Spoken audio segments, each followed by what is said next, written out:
오늘 우리에게 주신 하나님 말씀은 예레미야 애가 3장 22절에서 26절까지 말씀입니다. 주님의 한결같은 사랑이 다함이 없고 그 긍휼이 끝이 없기 때문이다. 주님의 사랑과 긍휼이 아침마다 새롭고 주님의 신실이 큽니다. 나는 늘 말하였다. 주님은 내가 가진 모든 것, 주님은 나의 희망. 주님께서는 주님을 기다리는 사람이나 주님을 찾는 사람에게 복을 주신다. 주님께서 구원하여 주시기를 참고 기다리는 것이 좋다. 아멘. 하나님의 말씀입니다. 오늘 우리는 예레미야 애가의 말씀을 함께 읽었습니다. 우연찮게도 슬픔의 노래라는 뜻을 가진 우리말 애가와 그리고 어찌하여 이런 일이, 어떻게 이런 일이 라는 뜻을 가진 히브리어 에카와 닮은 소리를 냅니다. 그래서 우리는 이 예레미야 애가라고 하는 책의 제목만으로도 이 안에 담겨있는 5편의 시가 슬픔의 노래, 애통의 노래라고 하는 사실을 우리는 금방 알아차릴 수 있습니다. 이 슬픔은 이스라엘 백성들이 겪었던 구체적인 아픔의 역사에 뿌리내리고 있습니다. 우리가 잘 알고 있듯이 이스라엘 백성들은 기원전 586년 바벨론으로부터 멸망을 당했습니다. 그들의 삶의 터전은 파괴되었고 하나님의 현존을 상징하는 성전과 성벽도 무너져 내렸습니다. 우리는 먼저 예레미야 애가 곳곳에서 형용할 수 없는 그들의 고통스러운 삶을 마주하게 됩니다. 1장 1절에 보니 이렇게 기록합니다. 아, 슬프다. 예전에는 사람들로 그렇게 붐비더니 이제는 이 도성이 어찌 이리 적막한가. 예전에는 문 나라 가운데 으뜸이더니 이제는 과부의 신세가 되고 예전에는 모든 나라 가운데 여왕이더니 이제는 종의 신세가 되었구나 하고 기록합니다. 말 그대로입니다.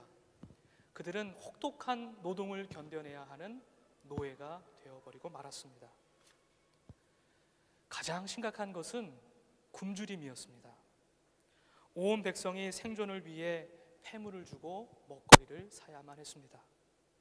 아이들과 젖먹이들은 어머님의 품에 숨지거나 성한 길거리에 기절하듯 쓰러져 나갔습니다. 더욱이 상상하기 어렵지만 키우는 자식을 잡아먹었다는 이야기도 나돌았습니다. 수많은 백성들이 삶의 터전을 잃고 쓸개즙과 쓴쑥으로 배를 채워야만 했습니다. 어디 굶주림뿐이었겠습니까? 2장 21절에 보니 젊은이와 늙은이가 길바닥에 쓰러지고 처녀와 총각이 칼에 맞아 넘어졌다고 기록합니다. 그야말로 이스라엘 백성들은 인간으로서의 존엄이 철저히 파괴되고 찢겨진 삶의 한복판에 내던져지게 되었던 것입니다. 저는 예레미야 애가의 5편의 시를 읽으며 오늘날에도 여전히 계속되고 있는 생명 파괴의 현실이 교차되었습니다.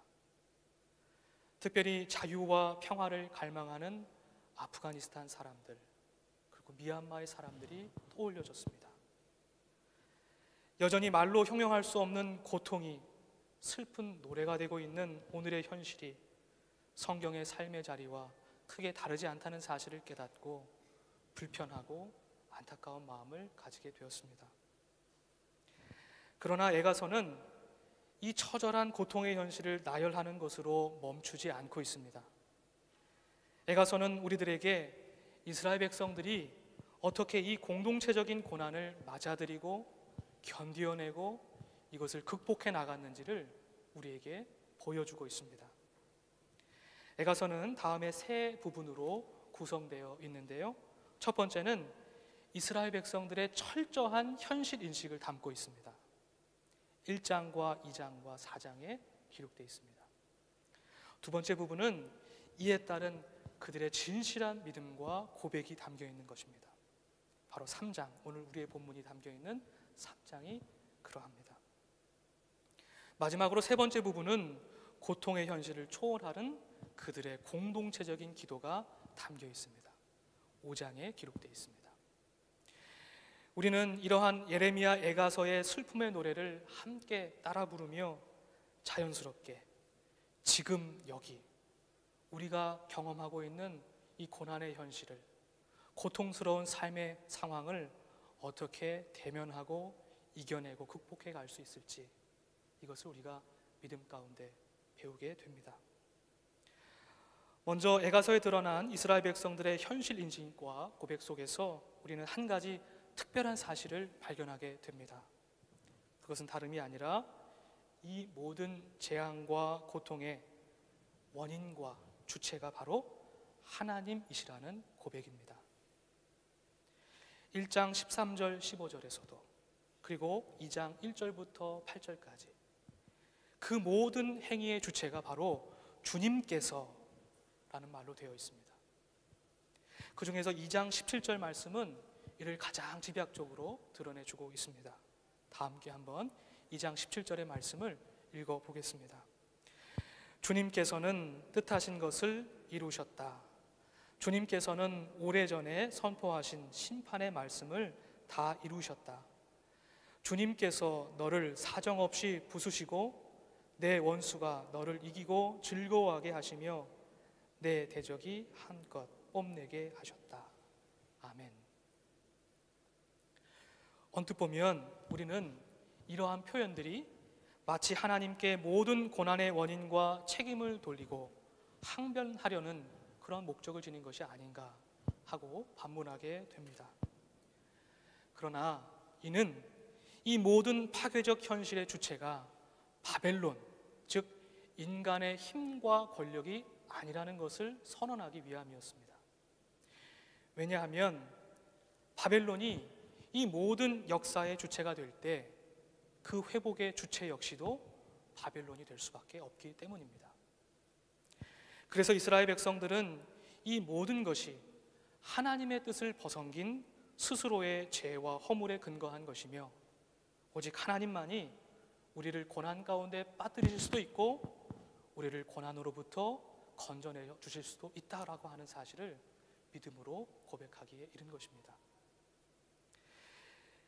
이러한 상황 속에서 3장에 한 고난당한 자의 목소리가 들려옵니다. 전통적으로 우리는 이를 예레미야라고 생각합니다. 중요한 것은 고통의 역사를 자신의 온 마음과 몸으로 받아들인, 그것을 껴안은 한 사람이 공동체적 재앙을 돌파해갈 믿음을 고백하고 선언하고 있다는 사실입니다.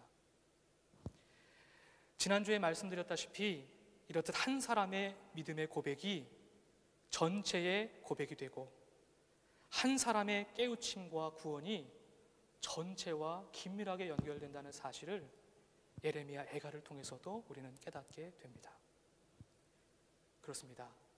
한 믿음의 사람, 믿음으로 깨어 기도하는 한 사람만 있어도 그 공동체는 넘어지지 않습니다. 흔들려지지 않습니다. 우리의 믿음의 공동체를 지탱하며 견인하는 바로 그 한 사람이 저와 여러분이기를 간절히 소망합니다. 여러분 한 사람을 통해서 우리 믿음의 공동체가 놀랍게 변화될 수 있기를 주님의 이름으로 간절히 축복합니다. 보통의 신앙인들은 구체적인 고난의 현실 속에서, 즉 하나님의 부재와 침묵을 경험할 때에 내면의 갈등을 경험하게 됩니다. 즉 우리의 내면에는 불안과 불신이 깊은 곳에서부터 고개를 들기 시작합니다. 우리는 고통 속에서 하나님께 기도하는 것이 무슨 소용이란 말인가? 하나님은 나의 고통과 슬픔에 아무런 관심이 없는 것은 아닐까? 하나님은 왜 침묵하시는 것일까? 하나님은 능력이 없으신 것은 아닐까? 우리는 이렇게 반문하게 됩니다.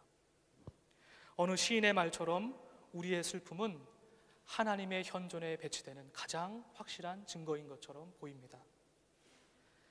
마치 달이 태양을 가리는 일식처럼 하나님과 우리 사이에 고통의 문제가 가로막혀 있어서 더 이상 하나님을 볼 수 없게 됩니다. 고통이라는 문제에 가려서 하나님을 마주할 수 없게 됩니다. 이때 우리는 하나님 없는 밤을 경험하게 되지요. 이 밤은 우리에게 내면 깊숙한 곳에서부터 지금까지 고백하고 믿어왔던 하나님에 대한 우리의 신앙의 내용을 철저하게 의심하며 거부하며 재확인하도록 합니다. 신학자 토마스 할리크는 이를 고통의 무신론이라고 불렀습니다. 즉 마치 한 사람의 무신론자가 된 것처럼 우리는 공격적인 태도로 우리의 신앙의 본질을 파헤쳐 나가게 됩니다.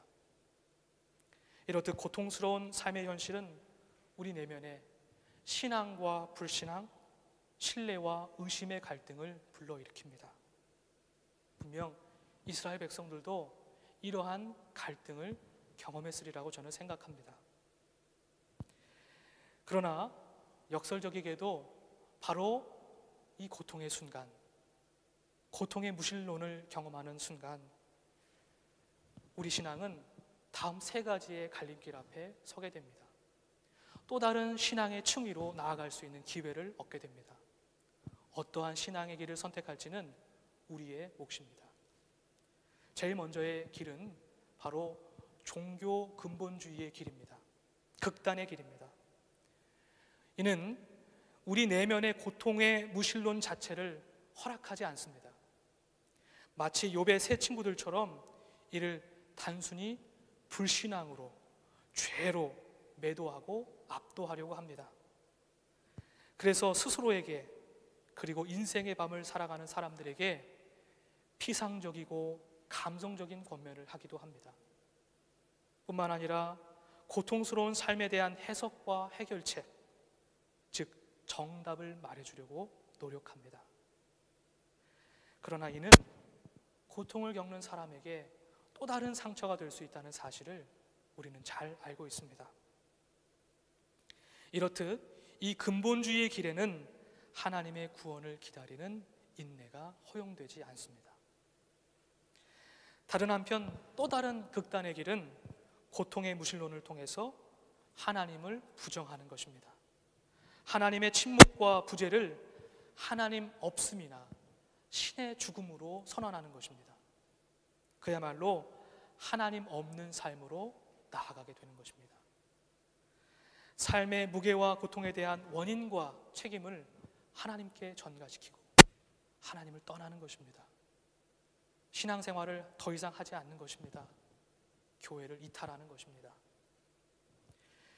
결과적으로 고통 속에 담긴 하나님의 뜻을 다 알았다고 확신하는 사람들 속에서 또는 신의 뜻을 묻지 않으며 성급하게 신의 죽음을 선언하는 사람들 속에서 우리는 편협한 자기 확신을 발견할 뿐 고통을 이겨낼 한 조각의 희망도 발견할 수 없습니다.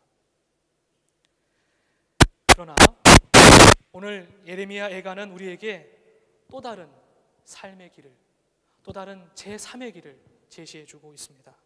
그것은 바로 기다림의 길입니다. 오늘 본문 24절에서부터 26절까지 말씀 속에서 우리는 기다림만이 믿음의 가장 중요한 본질임을 다시 한번 깨닫게 됩니다.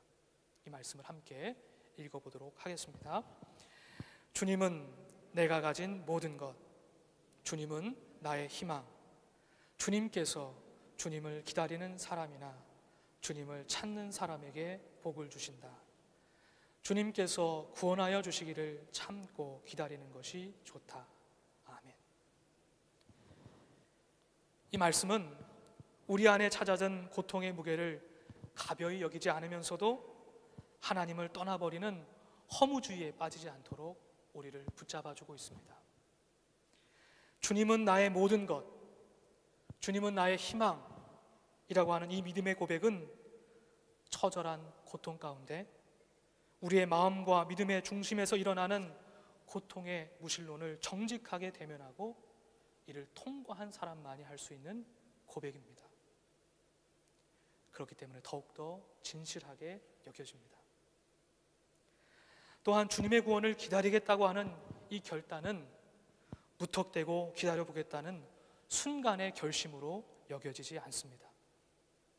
오히려 이 기다림은 우리의 신앙의 본질이 순간의 결심이나 선택이 아니라 끊임없는 인내라고 하는 사실을 우리에게 가르쳐주고 있습니다. 왜냐하면 그 인내의 끝에는 우리를 사랑하시고 우리를 끌어안으시고 우리를 붙드시는 하나님이 계시기 때문입니다. 저는 성경을 묵상하면서 저와 여러분, 우리들의 삶을, 모든 그리스도인들의 삶을 고통이라고 하는 채에 걸음종이에 걸러냈을 때 바로 주님만이 나의 희망입니다. 나는 주님의 구원을 기다리겠습니다.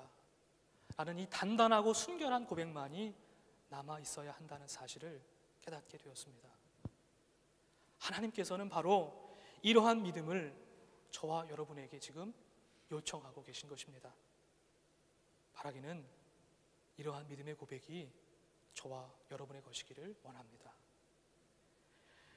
우리는 오늘의 말씀을 통해서 하나님이 없는 듯한 짙은 어둠 속에서 믿음과 의심 사이를 오가며 스스로의 신앙을 철저하게 성찰한 사람만이, 즉 하나님 안에서 몸부림친 사람만이 또 다른 신앙의 성숙으로 나아갈 수 있다는 사실을 깨닫게 됩니다. 고통의 삶의 현실과 신앙의 성숙이 이처럼 연결되어 있습니다. 이와 관련돼서 신학자 토마스 할리크는 다음과 같이 말하고 있습니다. 성숙한 신앙이란 언제나 세상의 고통으로 상처 입는 신앙이다. 부활하신 그리스도께서 사도들에게 당신 몸의 흉터로 당신 신원을 확인시키신 것처럼 우리도 흉터로 성숙한 신앙을 알아본다. 이런 대가를 치르고서만 우리는 겨루어 이긴 자라는 이름, 선택받은 민족을 나타내는 새로운 이름을 얻을 수 있다. 이렇게 말했습니다.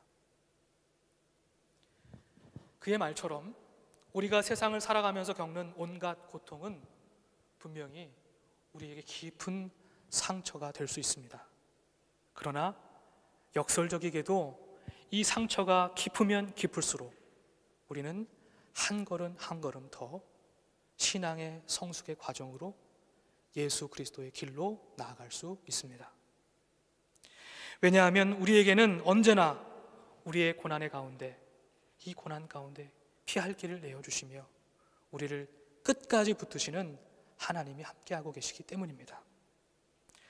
사랑하는 성도 여러분, 저와 여러분 모두가 이러한 하나님을 끊임없이 신뢰하며 성숙한 믿음으로 인내하며 살아가는 그런 믿음의 사람들이 다 되기를 주님의 이름으로 간절히 축복합니다.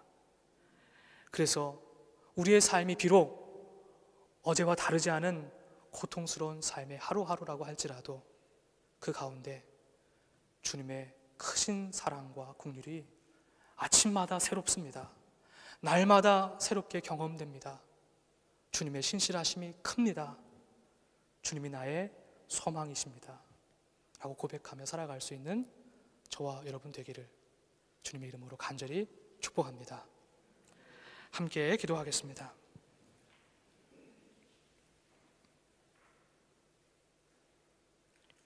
하나님 아버지, 하나님이 없는 것과 같은 어두운 밤을 살아갈 때에 우리가 고통의 뜻을 다 알았다고 하는 자기 확신과 하나님을 저주하며 돌아서는 불신앙의 길에 서지 않기를 원합니다. 오직 하나님의 구원을 잠잠히 기다리는 인내와 믿음의 삶을 살아가기를 원합니다. 주여 성령으로 우리를 인도해 주옵소서. 고난을 통해서 신앙의 성숙으로 나아가도록 이끌어 주옵소서. 예수님의 이름으로 기도합니다. 아멘.